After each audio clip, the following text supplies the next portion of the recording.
We're at McMurdo Station on Ross Island in Antarctica, and behind me the Ocean Giant is currently being restocked after being unloaded to supply the New Zealand and US Antarctic programs for the upcoming year.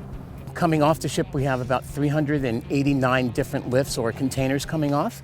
That includes food, construction materials, also vehicles and heavy equipment. Going back on, we're going to have upwards of 550 containers or lifts, and that's going to include mostly waste, but then also the scientific research from different field camps and different research projects around the continent. When the ship departs here today, it's going to be carrying science samples north with it.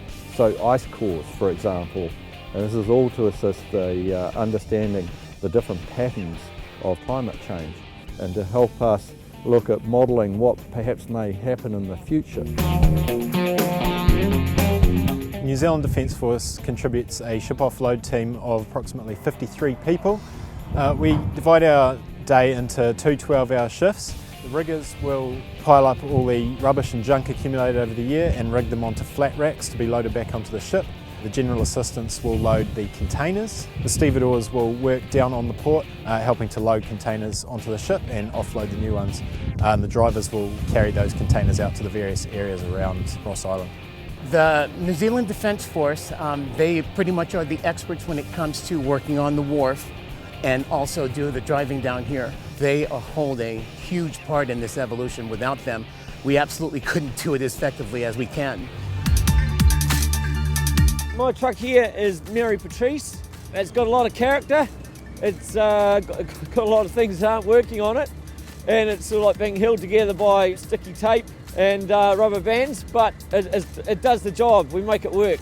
These trucks only get used once a year for the resupply, and then they get parked up and mothballed. To try and get heavy equipment like this down here, it's very costly, so they just keep them going. Oh, it's so fun to drive. Yeah, love it, love it. Yeah, doesn't always like to go into gear. She's a bit quirky. She sometimes stalls. Handbrake doesn't always work. Yeah, she's character building. This is a operation that's got lots of moving parts, a lot of people, a heck of a lot of planning has gone into it, but it works like clockwork. We've had double our usual cargo requirements for Scott Base, and that came off in all under 24 hours in here at Scott Base without incident, so we were very, very pleased with that. We are a much valued contribution, and without us the containers wouldn't get onto the ship and the place wouldn't get resupplied, so anything that the New Zealand Defence Force can do to further this Antarctic operation, every little bit helps. And we value all of our defence colleagues as part of our team. And it's not an easy place to work, and they're recognised for their willingness and can-do attitude no matter what they're asked to do.